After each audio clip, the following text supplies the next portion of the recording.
Okay, so this should be working now. Hi, everybody. There's a wire on me here. Boy, oh boy. Disorganized. So, hope everybody's having a good day.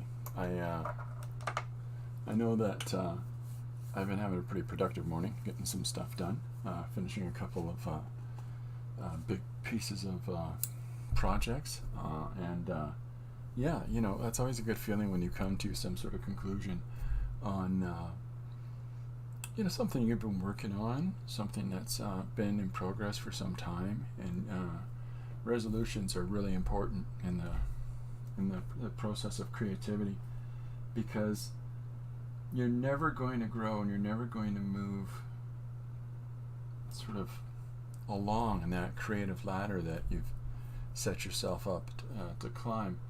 You're just never going to move along on that unless you finish things off, or you're able to set things aside, and whether that's completing them to the extent that they need to be done, or whether that's resolving yourself to say, you know, I've taken this as far as it's going to go, and maybe now at this point it's time to just say, okay, let's go do something else. So having an objective like doing one-page stories each day is kind of falls in the purview of that, because for me it sort of says, hey, you know, I'm gonna just do the thing that I'm doing and move along with it, and but not be so stuck and so locked in to say that I can't allow myself to bend my own rules all the time and to explore things a little bit further. You know, like this week I had two 2-page stories, and I've got a 3-page thing I still have yet to post on Patreon, and I'm so apologetic and so thankful for my patrons. I'm going to start listing patrons on YouTube episodes, and but I'm just asking permission of everybody first. So be prepared for that to happen if you are one of my patrons, and it's, you know, $3 a month. I really appreciate that, and I want to sort of celebrate you. So, yeah. Anyhow, so I've got a couple things to show you. Clearly, I've got a little bit of a different setup these days, and always exploring and always trying to refine that. But I'm really comfortable with having a new arrangement in my studio. I sort of walked through what I've done differently, and the efficaciousness of that, and how it applies to you know, my creative process, the allowance of my creativity to be unencumbered by, you know, the sort of space challenges that I was having, and you know, human body challenges, because, you know, you're sitting properly because you're set up a certain way, and you know, so I've kind of corrected that as well. My back feels great. Great. More than you need to know. Okay, so let's look at today's page. I'll switch over here. So this is the page that I posted for today. This is the one that I started yesterday. It's called Pangea, or however you want to pronounce it. Pangea, you know, whatever you want. And this page is from a suggestion by Didi W. And this is a lot of fun. I sort of set the visuals up on this, but what I didn't get too caught up in was a narrative. I wanted to sort of allow, you know, here I've established these sort of images, but I wanted to allow the reader to sort of decide, well, what exactly was happening, you know, and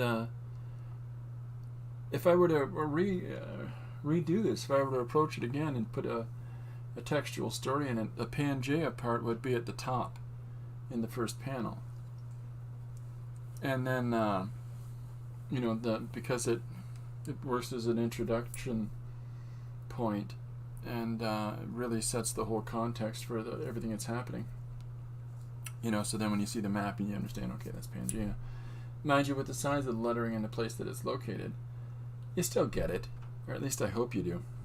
And so yeah, so there's some fun in this page, because sort of the presumption here is that this spaceship, aliens, maybe ancient us, who knows? You know, or harassing dinosaurs, really. So, good fun. Okay, well, let's get crack-a-lackin'. Switch over to the overhead image here.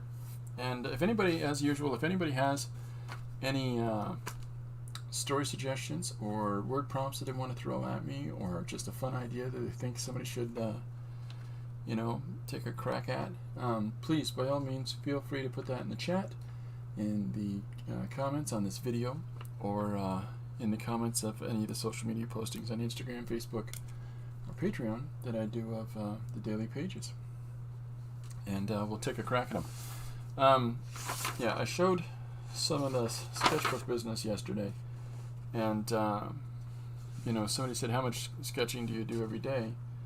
So I don't remember how much was on this page yesterday. I think it was just the black and the green, and this is what I added, well, last night, I guess, while watching television. And if you have a chance, please check out Hey Man, How's Your Movie Going? Stream on Jim Luhan's channel from last night, because that was a lot of fun. Myself, Gary Hodges, Paul Pate, and of course Mr. Jim Luhan. So, and we were chatting on the process of his finishing his full feature animated film. So that was snapping. That was hip hop happening. So, okay, so this is just a bunch of surfaces that I have prepped for working on, and I have no real predetermined idea of what I'm going to do yet today. I'm going to grab the book in a second, but there's a lot of fun things that we've been putting together that, you know, are ripe for exploration. But I think I might just do some straight-on line art today. You know, just pushkas there. See if I can find any. Do I have any just blank paper, or is it all modified paper? There we go. We did it. So, all right. Yeah, we've been getting some great suggestions, and I've been trying to write them all down. But there's a lot of things to write, and so you can see I'm trying to get stuff checked off as we go, and see if there's anything. Mount Rushmore of Canadian guys named Brian. It's actually quite fun. That might be one to take a crack at today. Yeah, there's just so many suggestions that have come through, and some of them are just, you know, I don't know about this one. I'm not sure. I don't know if you can read that or not, but I'm not saying it out loud. You think I'm crazy? The life of Perming. Thinks he's getting adopted by a family kid, and it's anybody in gets adopted by a senior. That's good. That's a fun one. The blue goes for his license. Tears rolling their cheeks. Getting a Sasquatch at a playground.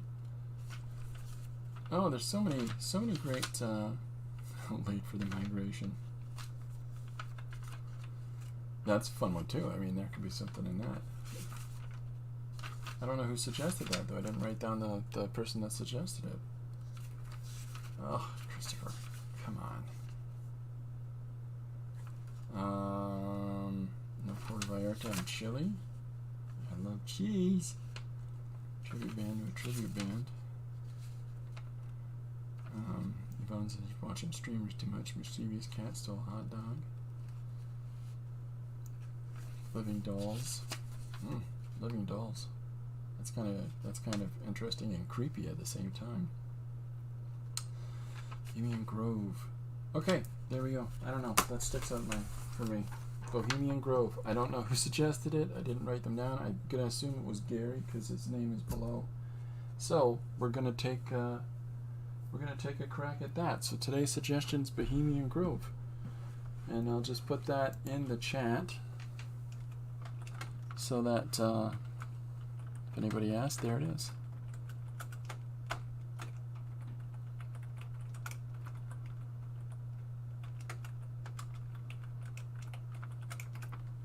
There we go. So that's up in the chat now.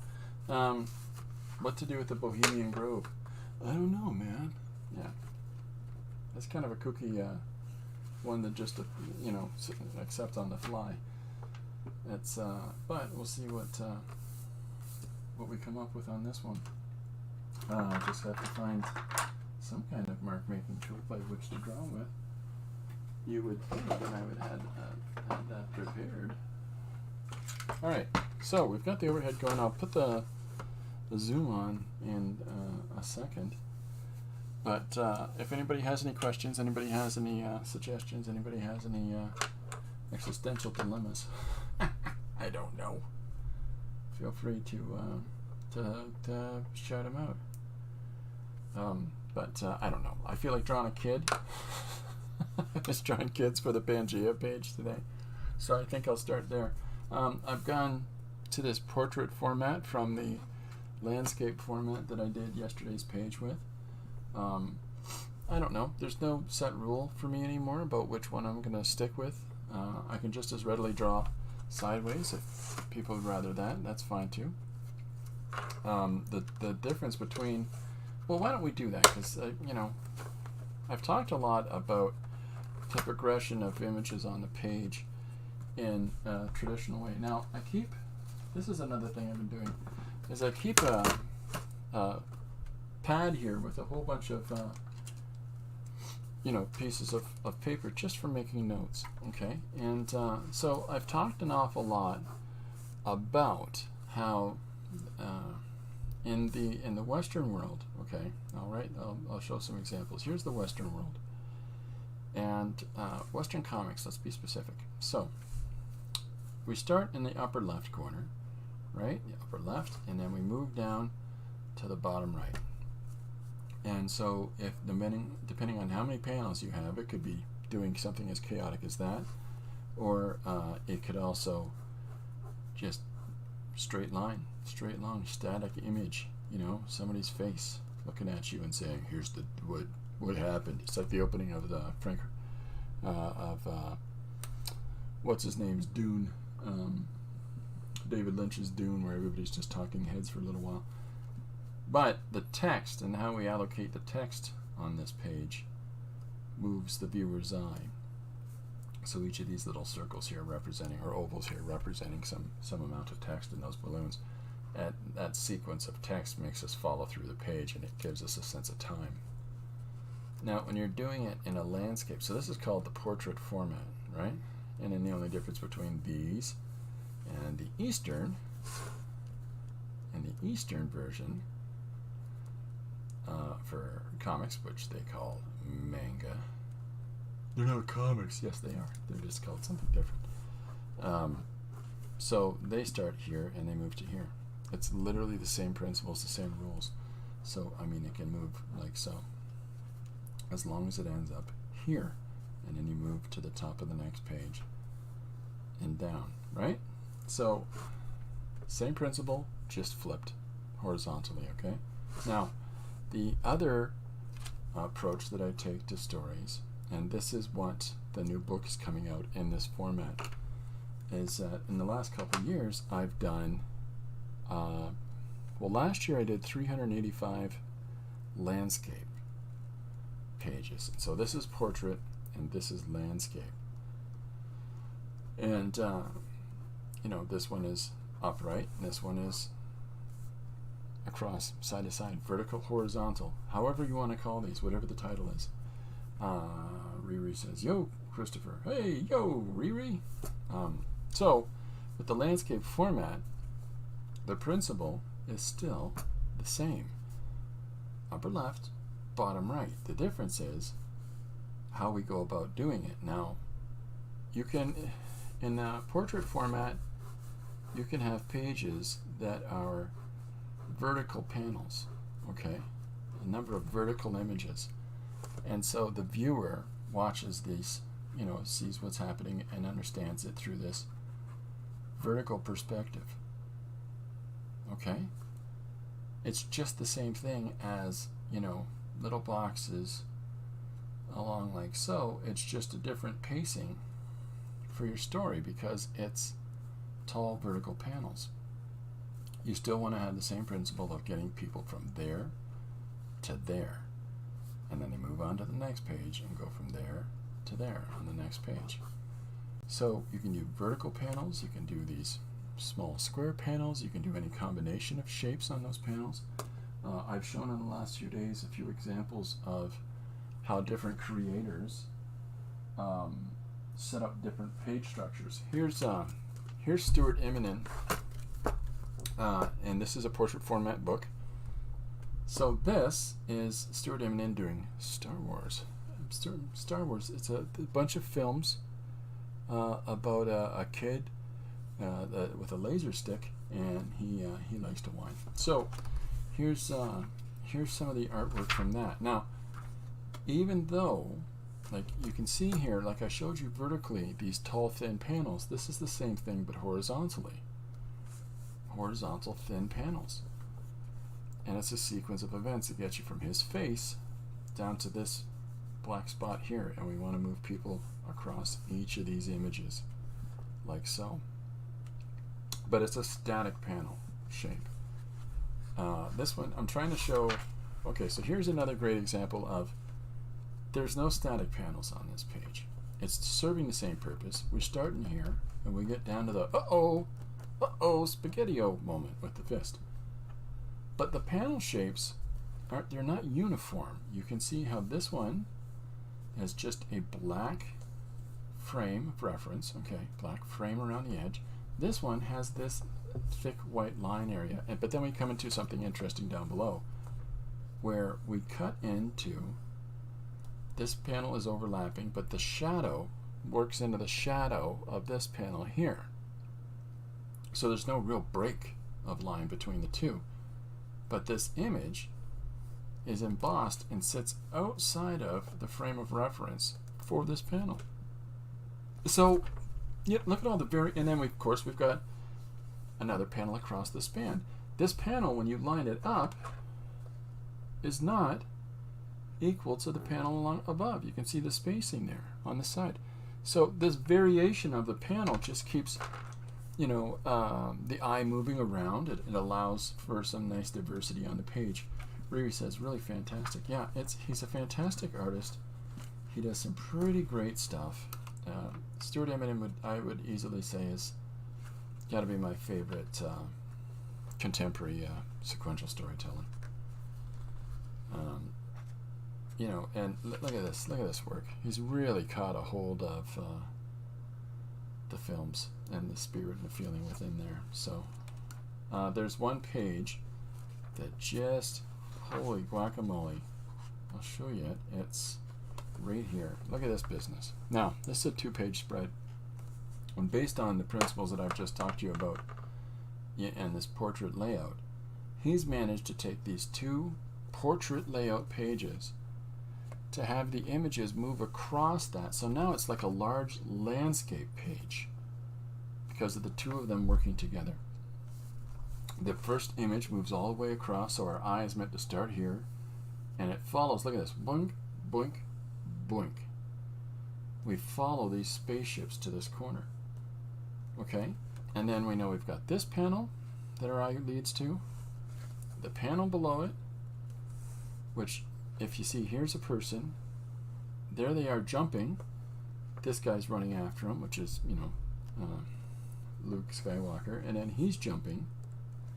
He rolls and then comes up to his feet and says, R2, where are you? Like he always does. So, but there's some interesting things that are happening in this.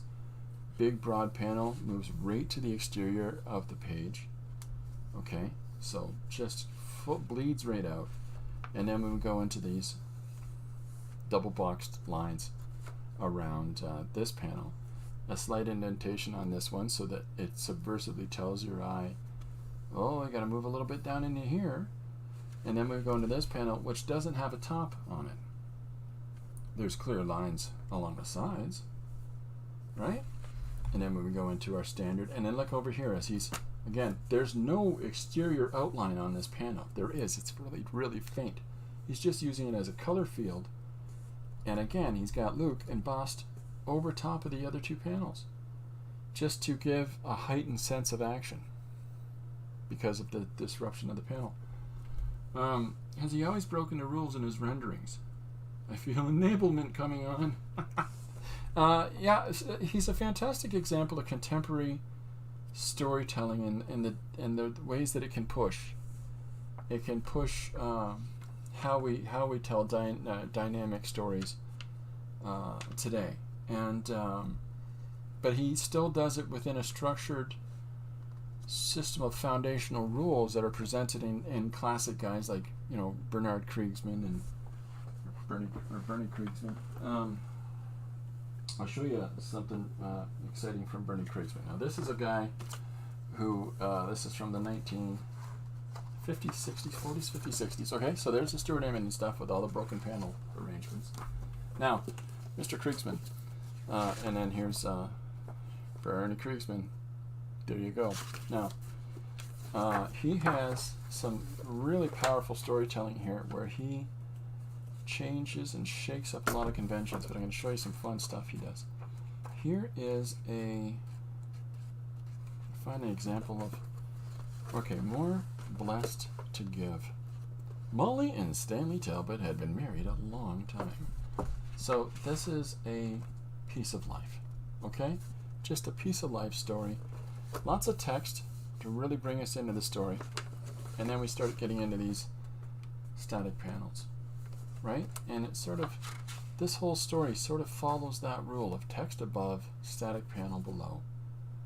Really utilizes the space in those panels, does some fun things like, here's one view of the two of them, here's another view of the two of them, here's a third view of the two of them, but there's a breaking line in between those two panels. So he's pushing and exaggerating here. And then, as we go through it, he can really play with the use of time. Right? The next morning, and literally in this case, as this clock is shown on the wall to tell you what time things are happening at. Riri says the use of perspective. Yes, powerful. It's powerful with these guys. So the next morning early, Molly rose, dressed quickly, and tiptoed out of the house. But she needn't have bothered tiptoeing. Stanley had already left. But look at these actions. Dun, dun, dun. Dun, dun, dun. Dun, dun, dun. Okay. Happy anniversary, it says in the bottom. Huh. Happy anniversary. Here. They give each other gifts. But it's a nice, fun story. Anyhow, it doesn't end very well. Yet, I don't want to spoil the story in case you read it. So, there's one thing that he does, and that's try out different things. Like, look at the broken panel around these pages and how it incorporates the lettering inside and excludes the lettering inside as well. The narrative, is up above. Here's what's happening in the panel, and the narrative's inside. And it's what happens to give a sense of confinement and action. But then he does some fun things, like, here's where we start seeing these things. There's the no edge on this panel. There's a broken-edged panel. This one's not only broken-edged, it uses that as a light source into the composition itself. So, here's a fantastic artist experimenting with different approaches to things, and then he's using these repetitive, smaller panels to give us a sense of sequence of time and emotional range of the character. So, big fan of Bernie Kriegstein. I think I said Kriegman earlier, like a turkey. Okay, so now there's one piece that he did. I'm just going to get us to. Or have I already gone by it? I may well have already gone by it, folks. Just give me a sec. Here it is. Is it? He did a piece, and it was revolutionary because it was about a person who discovers he was at Auschwitz, and he discovers somebody that he believes was the guard at Auschwitz. I'm just trying to find the piece. Look at that use of black, white, and gray. If there is there last luck notes.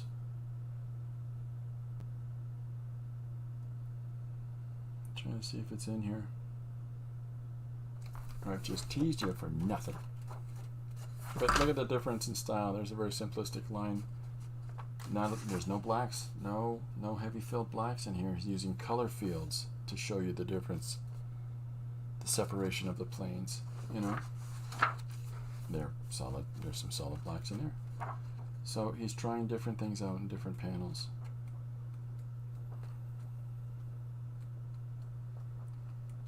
There's some just black and white and gray. There you go. There's that prime example I'm showing you, using these three different values in order to show depth in your piece. Yeah, I think it might be a...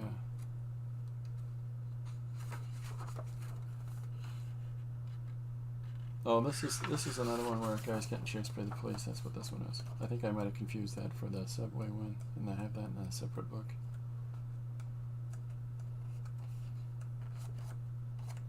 Anyways, fantastic creator, brilliant, brilliant perspective. Yeah, so I've done it. Chris has done it again. I'm excited for something I can't show you. But he's one of those fantastic creators that just has left an indelible mark on an industry, and now you've got guys like, you know, Stuart Immonen, and I firmly attest that there's a number of creators that are, you know, utilizing the approach that he's taken in the stylistic way of drawing characters that he uses, and built upon that, like Pepe Larraz, R.B. Silva, you know, well, what's that fellow's name now? Sarah Bichelli, or Pichelli, I'm sorry, and Mahmoud Asrar. These are all artists that are sort of drawing, that clearly have some inspiration from Immonen in their visual sense. This panel has no solid white line around. It's got a nice black line. The lightsaber breaks out of it, or as I like to call it, the laser stick. Whereas this panel is not only the same system as this, the lightsaber's turned off now, so there's no light emanating from this. But then, in order to give you the sense that he's lost a hold of his thing, this panel breaks over top as his hand grasps the object as it moves through the space. And so he's implied this action of the lightsaber blade moving like that into this person's hands. Thanks, don't mind if I do. And off he goes. And so there goes the kid tearing after it. Well, there goes everybody tearing after it. Get that laser stick. Then we cut over to the other action, and then we cut back to this. There's the next episode where he's chasing this guy down the streets. It's crazy the amount of information that he'll include in pieces. You know, just like there's all of this falling through space, and he's implied this movement through space by tilting perspectives. There's a tilted perspective here in this bottom panel. He's jumping up towards this thing in this space boat, and there's our protagonist chasing him immediately behind. He attaches to this. We see this perspective from being underneath it, and as he moves away, there's a silhouette. So we've got this separation of plane. Black, mid-ground, is with the use of light and shadow, and in the background, washed out into just a color field value. You know, so here he jumps across, makes this crazy leap through space, grabs a hold of the guy. We move to a different perspective again. Here they are following. Look at that, the foreshortening of the environment as they're plummeting into this canyon below. And then we reverse that camera and see their expressions in their faces as they're plummeting into that canyon below, trying to reach the laser stick. So it's just intense amounts of activity going on. But with that line variation that I'm referring to, you know, and how he's used portrait formats, tied two of them together and used the two of them together in a landscape format, where he's taken the principles of the portrait page and now he's just spread it out amongst the two pages. So, you know, when you're looking at a landscape image, you can do that with the two P's, the two portraits. Or you can just use the landscape image, start from the upper left and move down to the bottom right. This is what Pangea, this page that I did today, this is how we read this. And so the idea is the movement across the page from the upper left to the bottom right. And even though these panels are somewhat, similar in shape, there's a cascading aspect to them, that they're all sort of stacked on top of each other as though they're little cards laid out on a table, so it sort of moves your eye along as you're dropping down to the next box, and so on and so forth, or at least that's what I'm trying to establish. So it still follows this principle of upper left to bottom right, but it does so, in this way. And then that just keeps it fun, and that variation of shape moves you around. So that's there's no real difference between portrait format and landscape format, aside from the fact that we can do the same things in each of those. Oh, Chris has joined us. Hiya, Chris. We can do the same things in those. It's just we have to figure out how, if we have somebody talking up here and lots of words down below, we want the eye basically to be doing this in this panel. And then when we move to the landscape format and we've got the same stuff happening, we need the eye to zip zap across there like so. So same principles involved. It's just turning the page on its side. But you can do all the same sort of things that I was showing you with the Kriegstein and the Stuart Immonen stuff. You can do all those same things with the different panel shapes, characters overlapping, right? Breaks. Do all the same stuff. It's just a case of making those decisions on in a horizontal way as opposed to a vertical way. Chris says, I'm late. I had a person fumigating my house just in time. Oh my goodness. Black widows, scorpions, tarantulas. Oh, heavens the Betsy. Yeah, in Canada we do not have those kinds of challenges here. Well, there's all kinds of things that you don't want in your house, but we get a lot of bears and moose. Not that they come in your house, but you know what I mean. We don't have as many nasty little critters. But yeah, of course, Chris lives in the desert. Okay, so with this in mind, and what was the suggestion? I wrote it down. Bohemian Grove. So,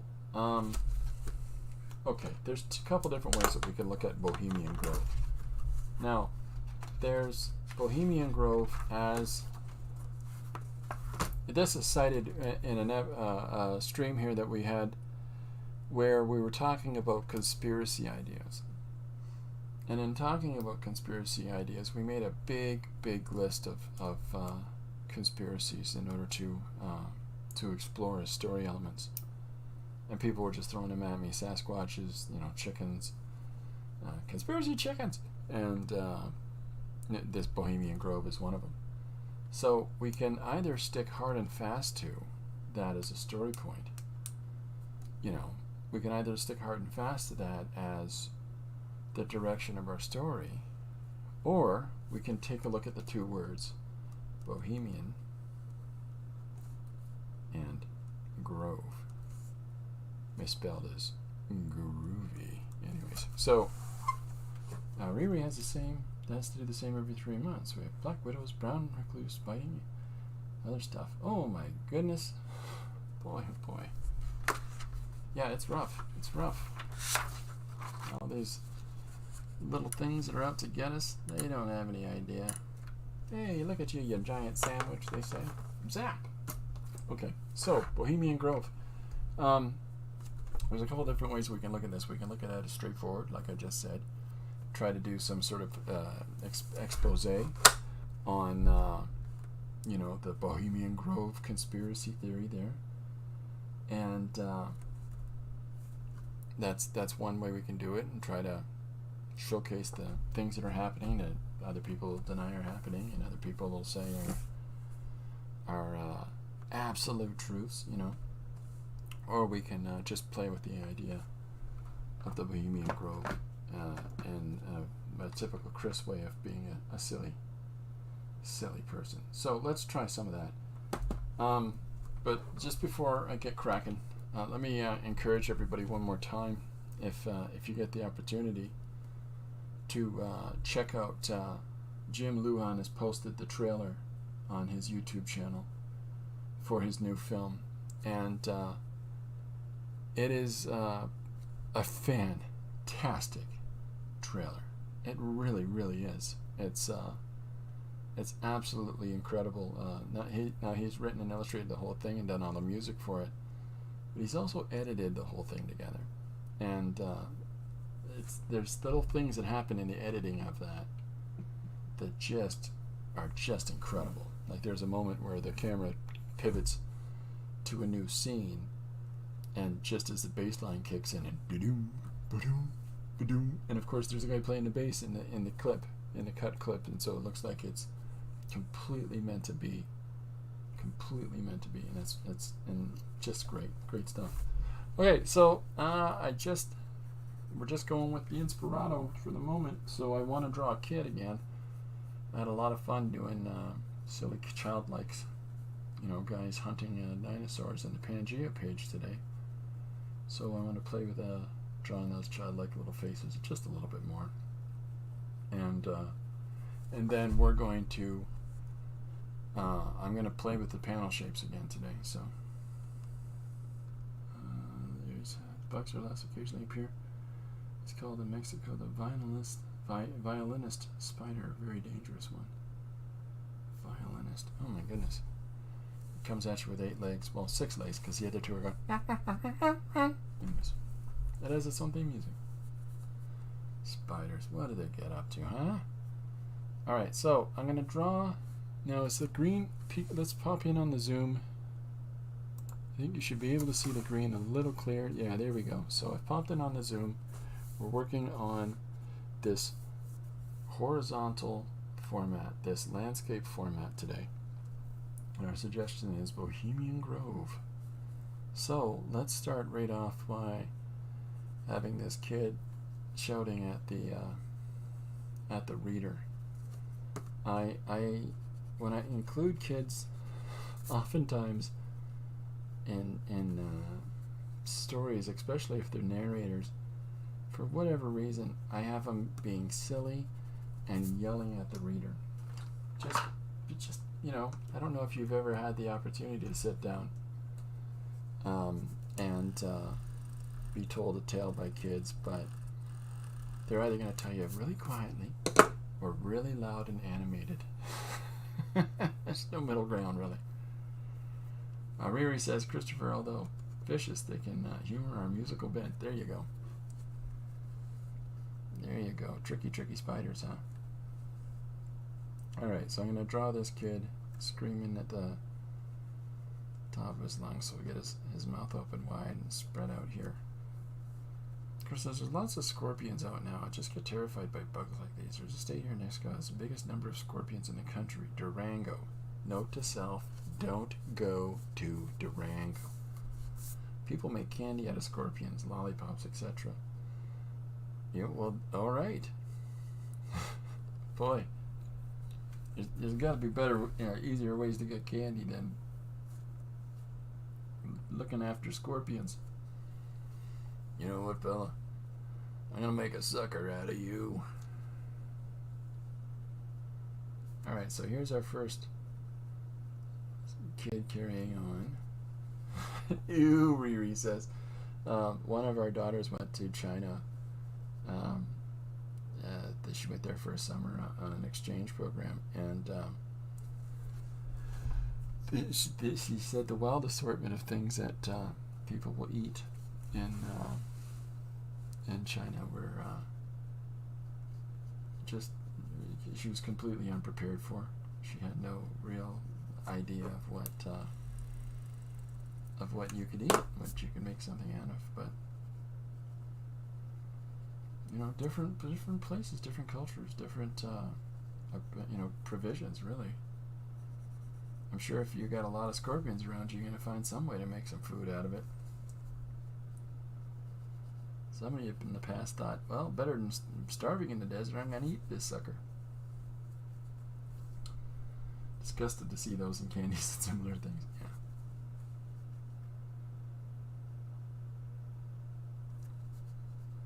There's a funny old Monty Python sketch about this confection company and being put to task by the police because of their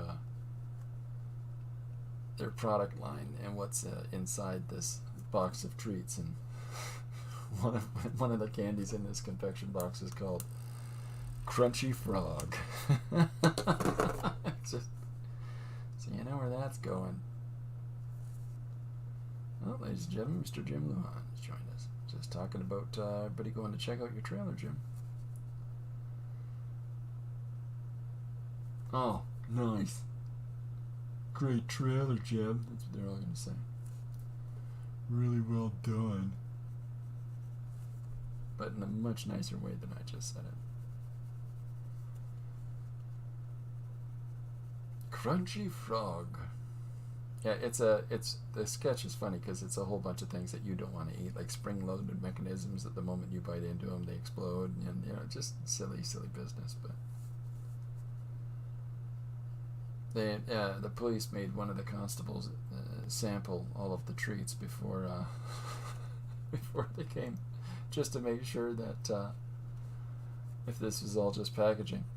And of course he gets more and more of an upset stomach as it goes, because he really did eat whatever the content said they were. Hey April, how you doing? I would not eat anything if I were in China. See, I'd be hard pressed there because I can't eat seafood or shellfish anyways, but I love fish and chips, but I can't do shellfish. Most people are like, "Oh, you haven't lived until you've tried shrimp." I'm like, well, then I'm not alive. I'm gonna stay that way. It's not happening. I can't do it. It makes my tummy feel all yucky. That's a scientific expression of how I would feel after the fact. Okay, so I've got this person screaming as our introduction to our conspiracy theory here of the Bohemian Grove.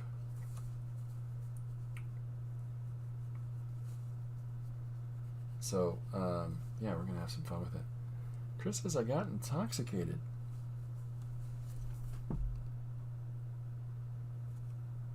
After a trip to the beach in Mexico. Sorry, Chris, being silly. Since then, I do not eat any shellfish. I hate it. You got intoxicated off of shellfish? I don't know how they prepare that. Maybe they do have lots of alcohol in it. Or you got intoxicated to eat it. Oh, I guess it wouldn't have been very good in your tummy, yeah? If you're intoxicated.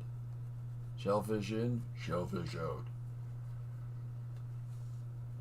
Jim says, April's doing great. How's everyone? Jim says, I have a friend who worked at Bohemian Grove, and I'm not even kidding. He's not even kidding. He's serious. Literally. Yeah. So I've got this kid sitting here as our point of view character, and so I'm just drawing him scream at the top of his yacker, and then we'll get right into our story. But you start doing the page, and just start with an image. Don't get too caught up in you can plot it all out. It works for many people, but sometimes the plotting it all out is where it stops. So sometimes it just helps to just start drawing, and because I was inclined to draw a young person here, well, that's where we are.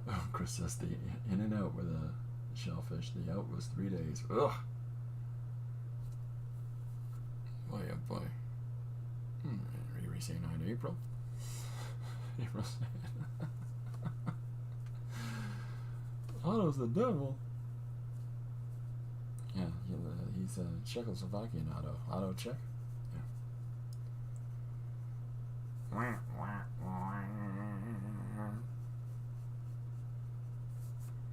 So, I watched a program I thought was interesting, and if people like really crazy science fiction, I do encourage you to check out Three Body Problem.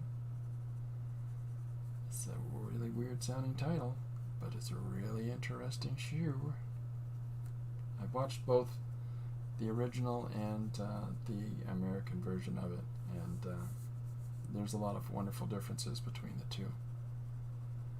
And I really, I've enjoyed both for quite different reasons, and you can watch both of them.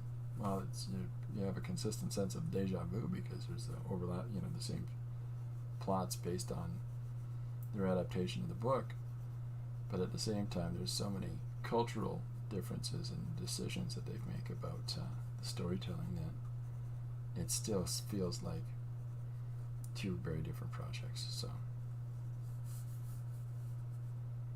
and one of them is entirely acted by, or the majority of the actors are all Asian. That's the Asian one.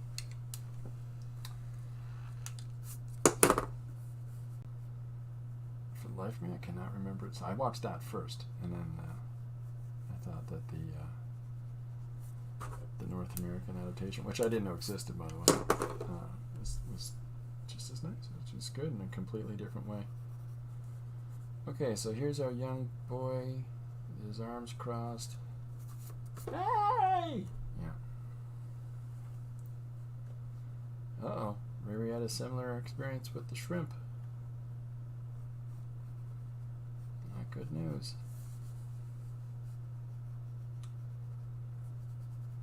Don't eat the shrimp.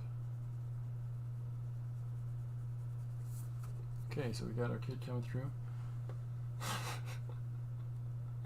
Didn't eat shrimp for that's a few years, that's for sure. Okay, so let's get this young person's hands drawn in here. Curl up.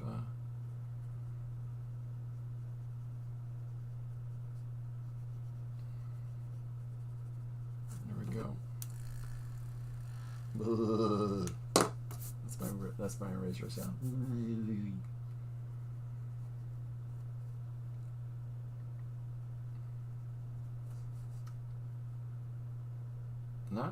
Not cooked correctly, these things that are making people's stomachs so upset.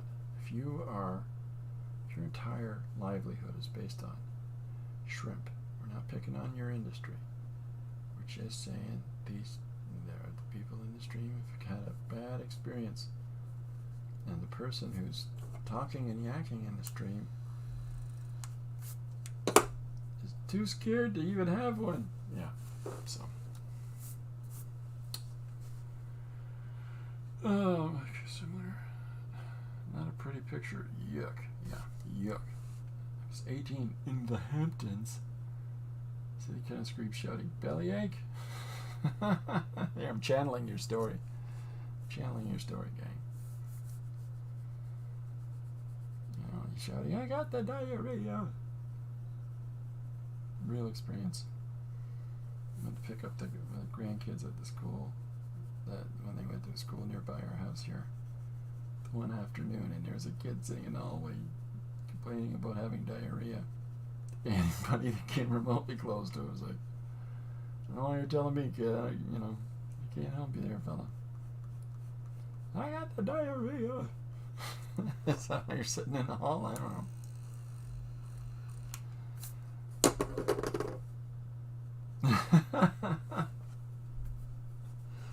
Alright, so the jury's out. This kid's got a bellyache.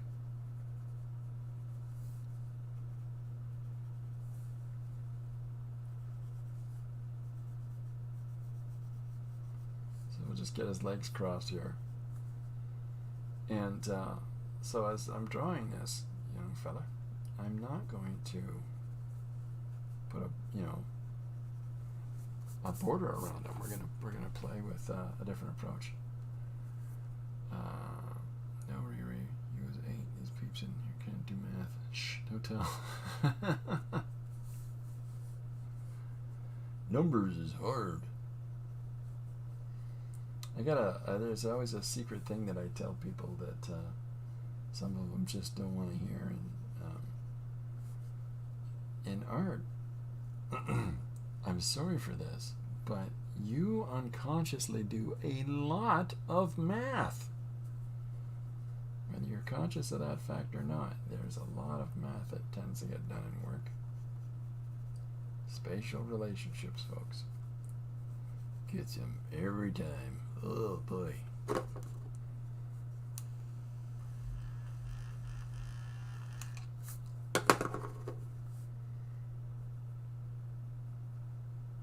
Okay, so here's his pants, and got him all set up. Let's put his little unshoed feet, his toes sticking out here, and that way we know that the extent of this leg and where it's going to. Get down on that shadow there. Okay. Yeah, math's a tricky thing. One of our kids, our oldest kid, is turning 32, and I don't know how that's possible when I keep turning 39, so that makes me about 100. I have no relations with space. What are you talking about, Willis? What you talking about, Willis? Well, is that so, Miss Drummond? Alright, so here's our kid screaming. Now, one of the things that I can do is, at this point, I want to draw a grove of trees. And, you know, just to step us into the story title. And so I think that that's my next step. But I want to do it in an interesting way, so that he's not just sort of standing or just sort of embedded within the one image. So I'm going to draw the grove right here, but I'm going to draw him with a panel that's floating behind him, and then I'm going to have the grove tucked in behind that and just sort of peeking above and around it. And my idea here is that I might, just because I can, just because the Spirit's taking me to do it, I might have a negative. I'll show you what I mean, but what I'm trying to say is I might do a negative approach to what's within this boxed area behind the young man. This is the only box that I'm doing, sorry about that, in this first panel.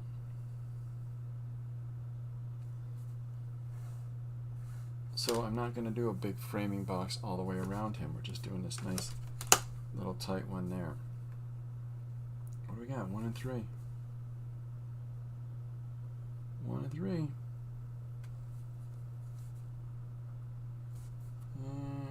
making sure that's square. This is a great ruler if you have the opportunity to get one. It's a very expensive ruler, but it's really handy for making sure you actually have squared edges. So here's our border frame around our young man.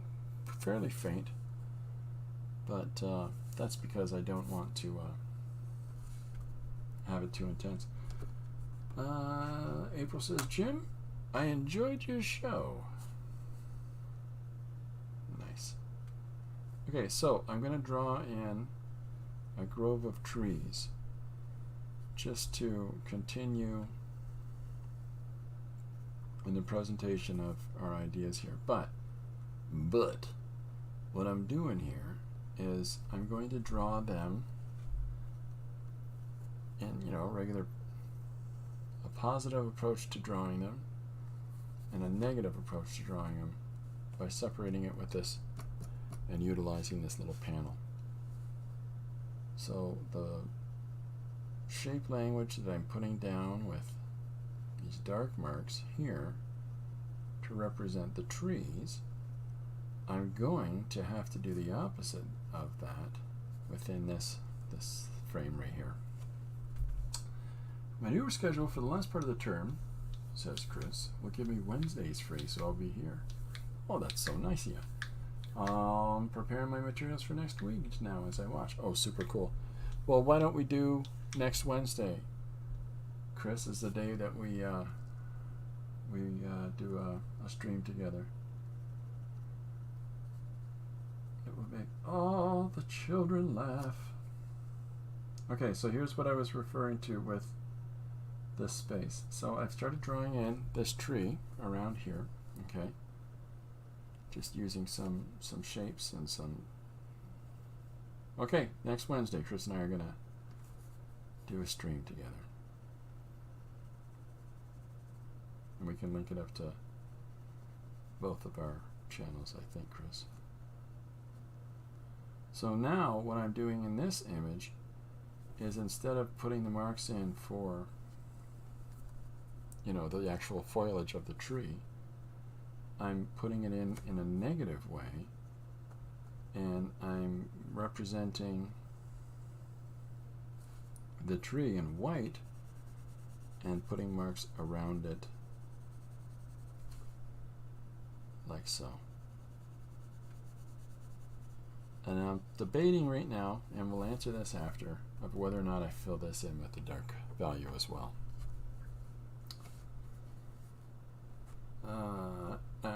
April says, I can't do straight to save my life. No cutting, no lines, not even walking. You say that ruler would do it? Oh, sure. Every time you're going for a walk someplace, every time you place this down on the ground, you'll follow alongside the ruler edge. It's going to take you forever to get anywhere. But I bet you can try.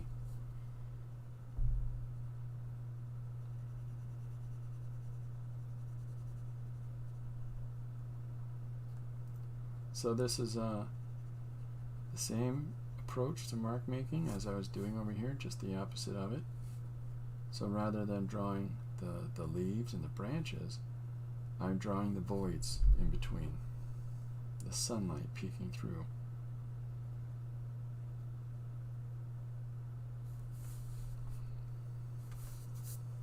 Just to make it a little more interesting, and then we'll continue some more of this image, and we'll do the grove right here, and but we'll do it in this approach.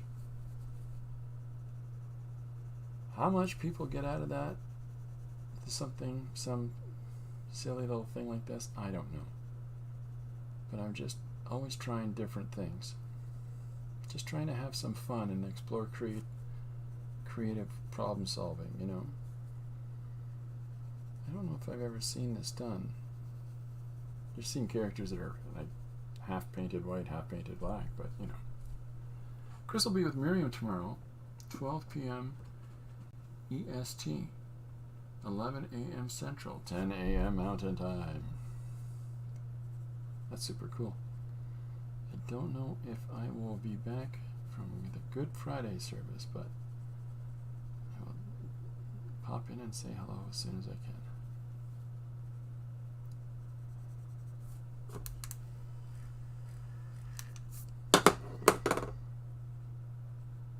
Just want to clean that up.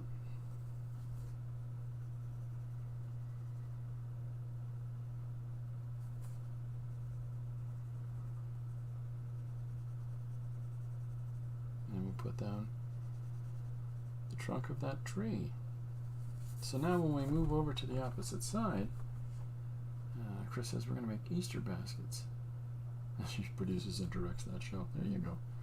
So if I've got the dark lines here, then I'm going to leave that as a blank on the outside. Now, just to expedite this, I'm going to give a basic frame structure to the trees, and then we'll go about putting in all of the foliage on them. Ow! I'm trying to get comfy today. I'm having a I can't sit comfortably day. Just because I got these long, gonky legs here. Alright, better.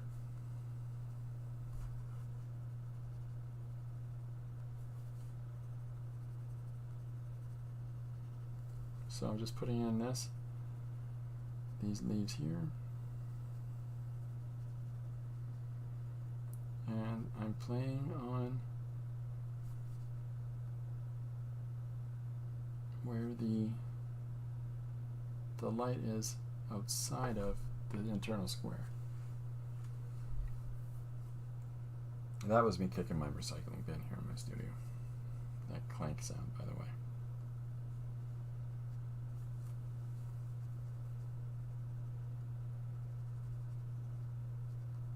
Okay, so ideally people are going to look at that and go, hey, that looks groovy.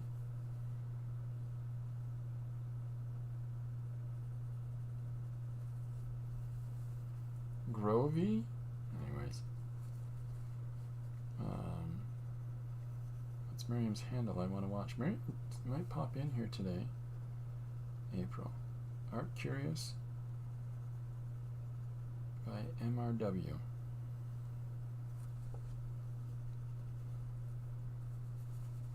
Oh, is he having cramps? He looks like he's having a cramp. Yep, that works too. Cramp works too.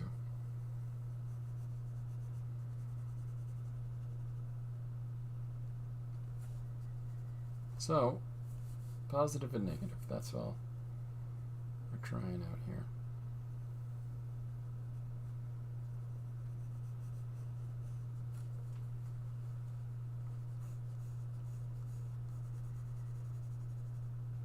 And we'll get some of this shape language in here. But I'm not, this isn't heavy detailed stuff. This is silhouetting, right? So, gives us a lot of license for just using, not considering everything as dimensional marks and trying to represent things that way. We're just doing a silhouette that is in reverse of how we've got it set up inside this panel. So, and then we're just filling in our branches as we go. Riri says, Robert, we're thinking stomach issues.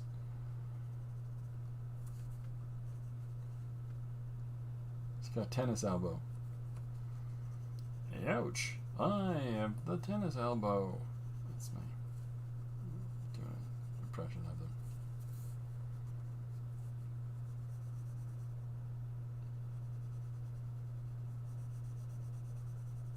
So just getting some more trees in here. I'll do a couple more. Take us out to over here into this panel. And so what that affords us with this much space, okay, here, is that it affords us to have space for either a title or text and carrying the narrative along in our page about the Bohemian Grove.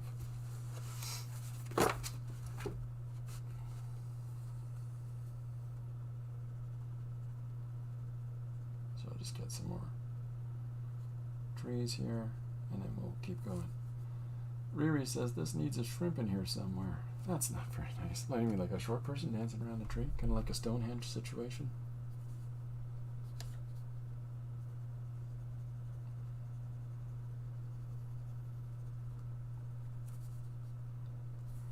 So I'm just working top down for these trees here. And then I've got no top on this panel either, as of yet. I may well do a color field in there. I may not. And we'll see.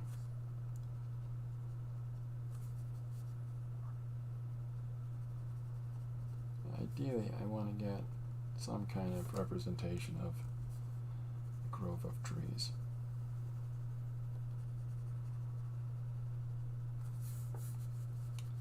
So has anybody got anything going on this week or any big dramatic plans?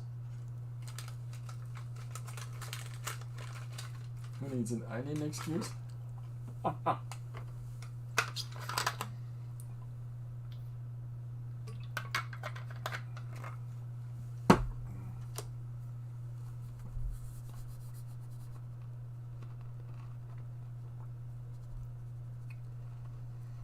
Just keeping my blood sugar up there with a little snack in the background. Okay, sorry.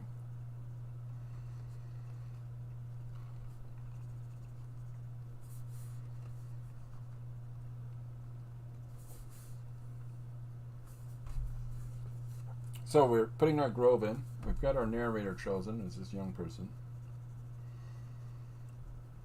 Now we got to figure out that bohemian aspect of it.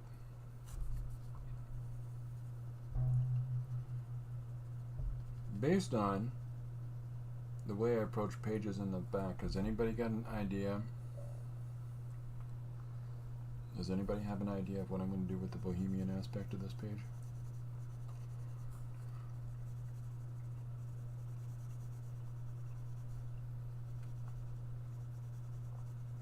Am I going to draw lots of Clintons?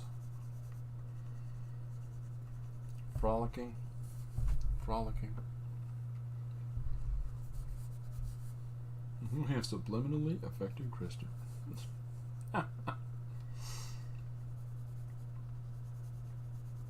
Not so subliminal. People suggest things to do, and I do them.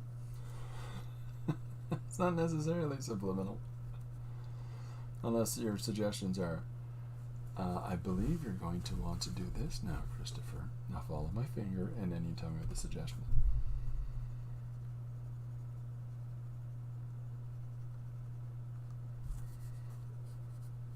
So just trying to think about shapes of trunks of trees and the structure of trees and how they work, and just laying these into our composition there. And because I'm putting them like this purposefully, so that you get a sense of a little more depth than just a few trees across the environment. Chris asks, what is the prompt again? The prompt is Bohemian Grove.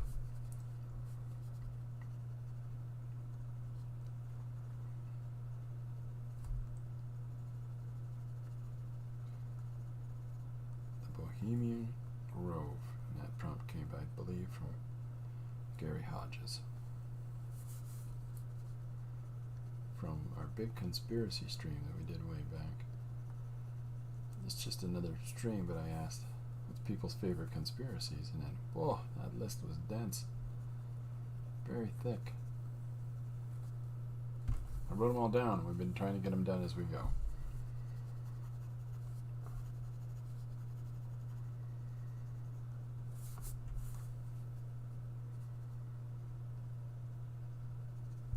There we go. And this one will be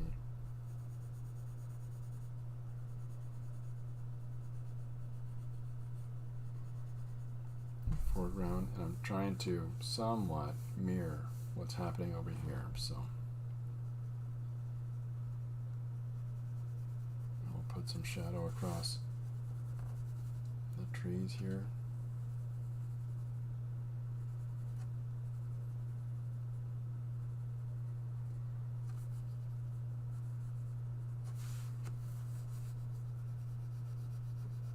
Which sort of connects into the void that's over here.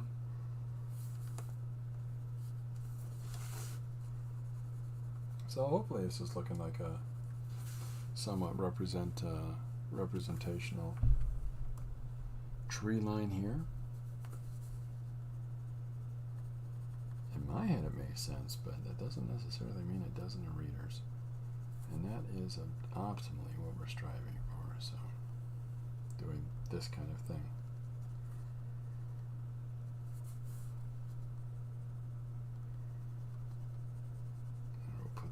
Droopy tree off to the side here.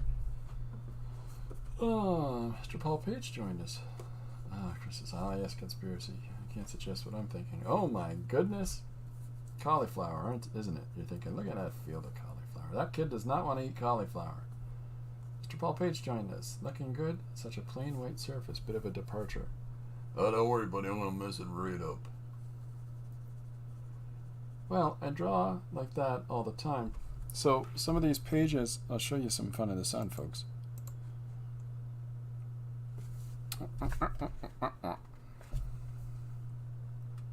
Bear with me for a moment, oh my darling. So here is a number of pages from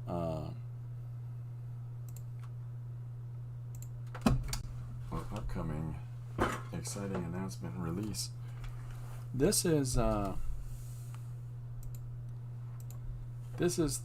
of the pages from the book that's coming out, and so you'll see the main part of the book here, and then there's the suggestion and what my thinking was underneath, and so it's meant to be read on its side from how it's portrayed here. But then on the right side is where I showcase some of the original art, and so that's just ballpoint pen drawings.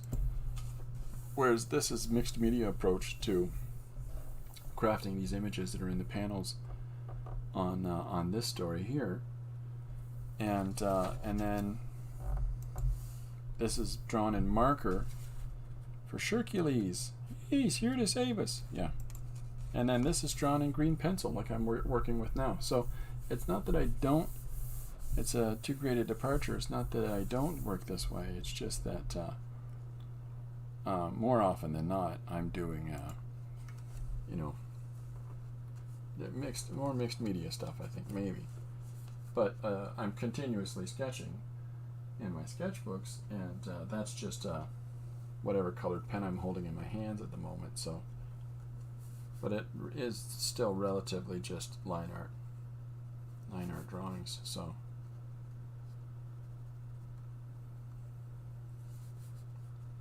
There's an owl shrine there in the 86 or PG background. Oh, background. I get it.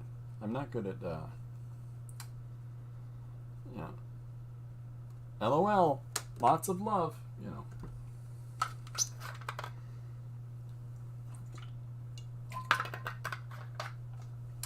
There we go. So here's our grove coming into play. And we'll put the other half of this trunk in here. Extend these shadowed lines throughout. And then we'll just put a tiny little bit more of the foliage up at the top. And we'll get right into the next image of the Bohemian Grove. And we'll get that started out. So, grove of trees, little pocketed area of trees.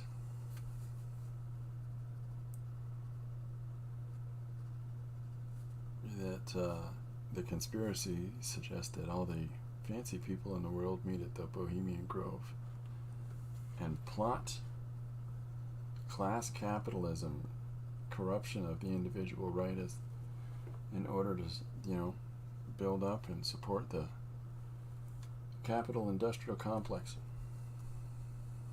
Let's see, what do we got? There's an owl there in the background. And the people stage a summer play in front of it to end the summer. Oh, is that right? Okay, well, I'm going to put a bunch of dancing bohemians. Hey, can we come in? It's starting to rain and Vinny's clarinet is getting wet. Or Audrey Hepburn's dancing in the 60s. Yeah, one of these poetry clubs where everybody snaps at you when you finish. That might be the approach I'm going to take. So, here's our first panel, which has this open top, and then there's the side, the frame of reference for this panel actually sits in behind our character, and then that just reverses right into our next panel where we switch from a negative to a positive image. Now, just to keep things fluid and moving along, I think what I'm going to try... Hi, Maritza, how you doing? I think what I'm going to try... Groove in the Grove. The owl symbolizes the wisdom of its members. Oh, boy. So I'm going to try this. I'm going to put a panel shape moving vertically on the page, and then what we'll do is we'll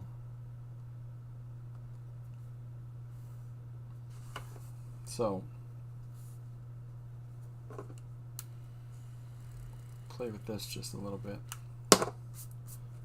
And I'm not gonna do the same thing as I've done here, but what I am gonna do is add in more foliage.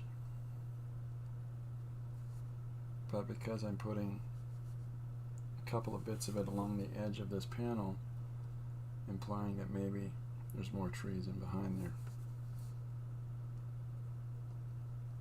So just pushing the boundaries of this panel, hopefully with the imagery. Okay, so here is our Bohemian's Grove.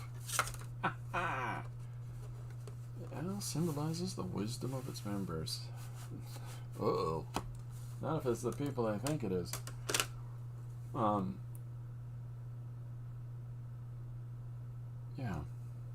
Let me think. Can I draw faster? TikTok has ruined my attention span.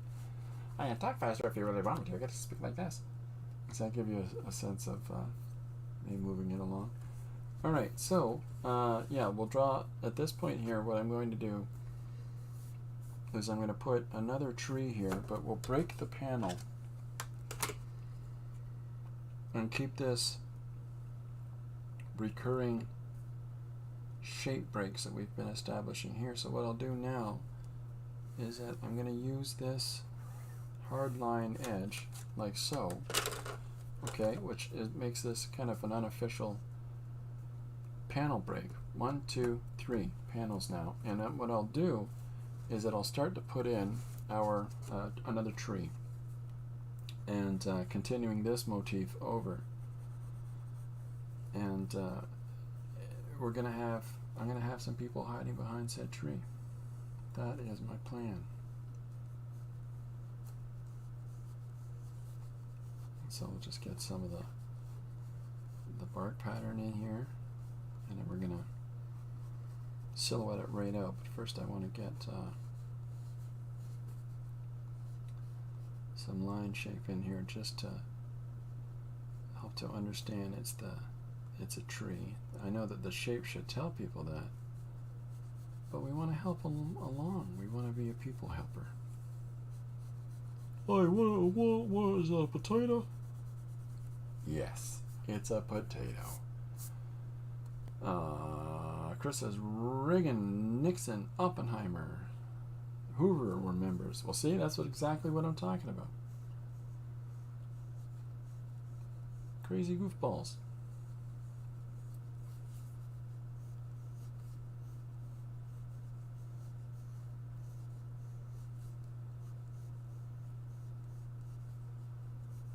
Bad actors. Sorry, Mr. Reagan.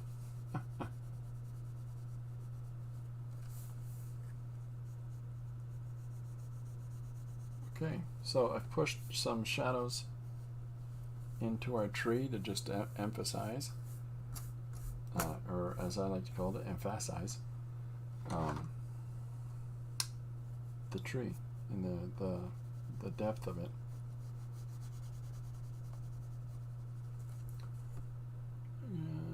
The patron saint is John of Nepomuk. Are you looking all this up? I'm just dropping info here for ideas, kind of. Yeah, these are good things. I got an idea of what I want to do with this one. Just this one shape. So I'm going to come through here, and we're going to establish an identifiable bottom to this panel, and I'll carry that line over like so, so that we can establish two different layers of this page. There's what you see that's happening up here, and then there we'll be able to fit what's happening down below. And so I'm just going to put a nice clean edge to that. I've done a couple of penciled pages. When I'm just drawing, I tend to draw fairly quickly, I think, and at least to everybody but Robert. And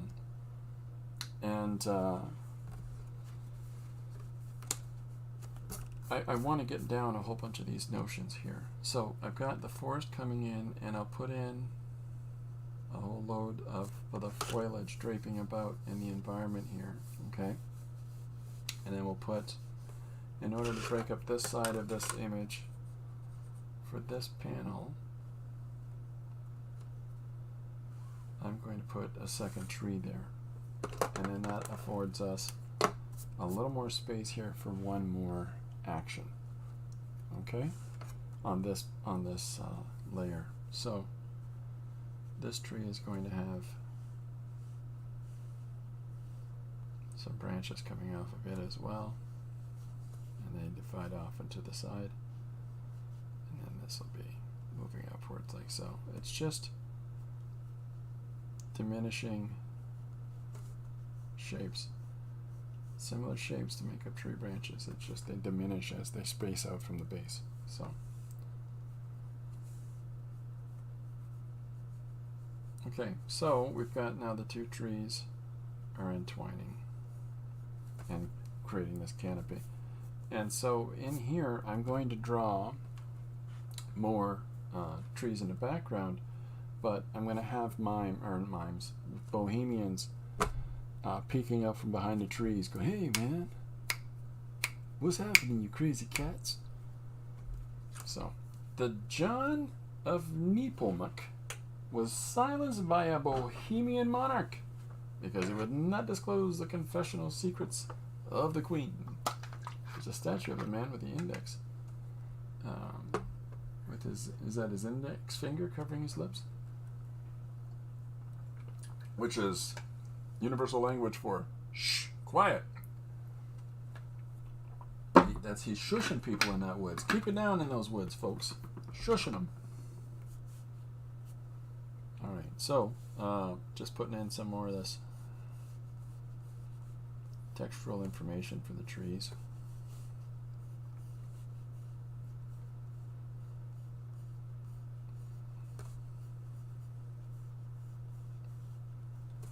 And then we'll thicken up the little bit of shadow into the branches there, just to really emphasize and carry over this black line edge on this panel. Nice conspiracy suggestion. Yeah, it's a fun one.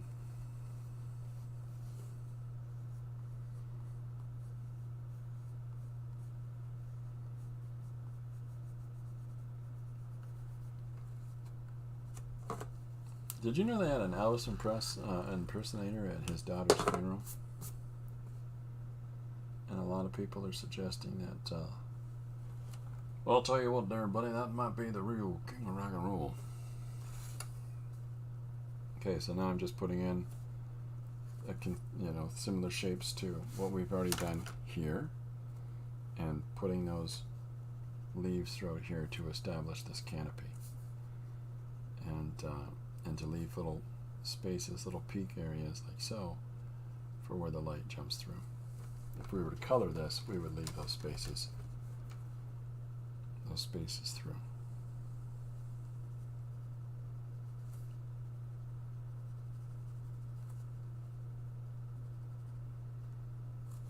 But it's a little bit labor intensive, putting all those leaves in. But we'll do it. I'll do it because I like you guys. So here's our page so far, okay? And it's more exploring and playing with visual elements, and then we'll engage our story within this. But here's this kid yelling for, "Hey, listen up, about the Bohemian Grove," And so we'll switch from the negative to the positive. We'll emulate this shape here for this panel, and then we'll continue this shape for this panel and carry that across. And then this way we've got different actions that are moving throughout the image, carrying the eye from A to B to C to D. And so what I've got to fill in here is some of this foliage.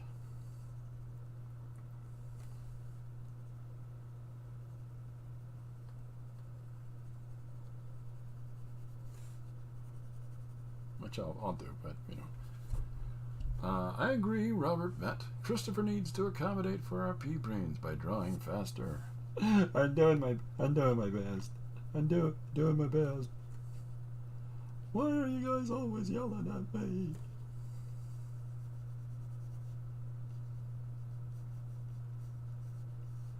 You keep this up and I'm going back to wearing a tea cozy on my head. It's the hide. So, I'm going to make this line across the top here as well. That, can you see that? Yeah. Just to have a little cutoff. And I'm going to put it in faintly because I want to do what we're doing here with the foliage, right? We're carrying this over. So if I have, you know, these branches and these bits of green in certain areas, I want to remove those and having that as open face around the outside of the panel, so that it just makes it a little more interesting, and it carries over some of this open panel aesthetic that we've already established in the first two. So there we go. Giving me a hard time about drawing faster. I'll tell my mom. Paul says I'm getting interrupted by work again. Really cramping my style. See you, y'all. See you later, Paul. Thanks for stopping in. Paul, let me know when you got some time for a phone call. Text me. Pick a time. Pick a time.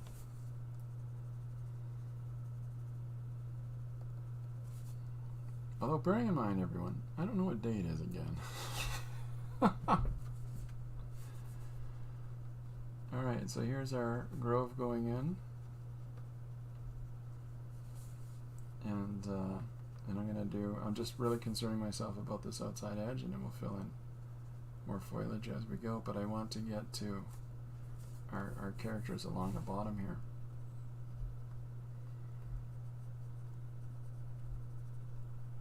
Get some of them penciled in here. So the idea here is, of course, bohemians, you know, hipsters with their flashback aesthetics. Just tighten my pencil up a little bit so I can get. So these little circlets that I'm putting in here is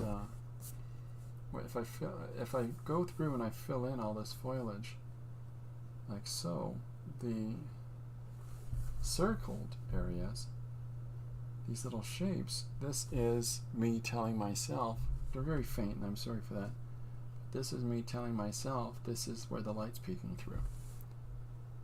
So,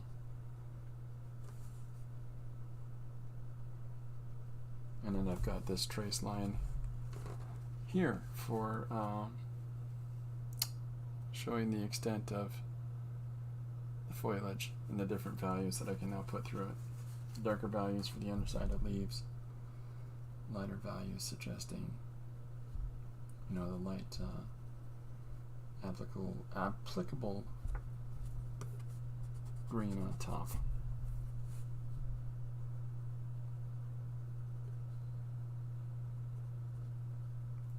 So there's another couple little spaces there to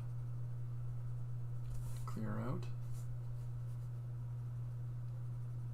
I want to make sure also that as we're drawing these to recognize that leaves go over your branches. And while I'm doing this very basic, rudimentary, hatchy sort of a way of making suggesting leaves, it's the overall connection of all these different marks that we make and how it represents the item.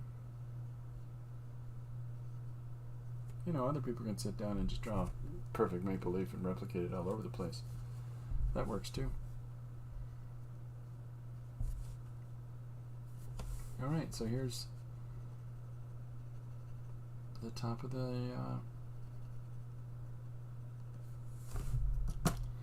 canopy. Well, I guess the bottom of the canopy, the top of this wooded area here, the center part of it, I guess, and what the Bohemians get up to. So I think I think I might have some people dancing around a fire here, and then we'll have somebody, you know, greeting us as though this is a person at the Grove. So as this kid's regaling us with this tale, he's going to take us through these different actions.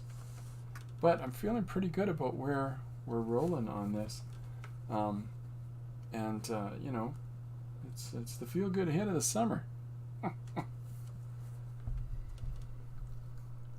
Chris says, I'm trying to approach an optical illusion for the digital painting and practicing for landscape. So, what's the optical illusion you're trying to do? Does gray, black, and white separation of planes, really dark area, intermediate area, and really light area, and separating your image that way, would that help? Or maybe a blurring of the distance might help. If you're doing it digitally, that's for sure. That's something that you could apply. Just have to figure out how. That's a little hints and tips on the interwebs. Okay, so here is our forest coming together now. Oh, I gotta keep track of time. Got a meeting here soon. Very soon. So here's just some more of the tree. I'll hold that up. There you go. So the value, flat value for the leaves would come down to this little crisp edge.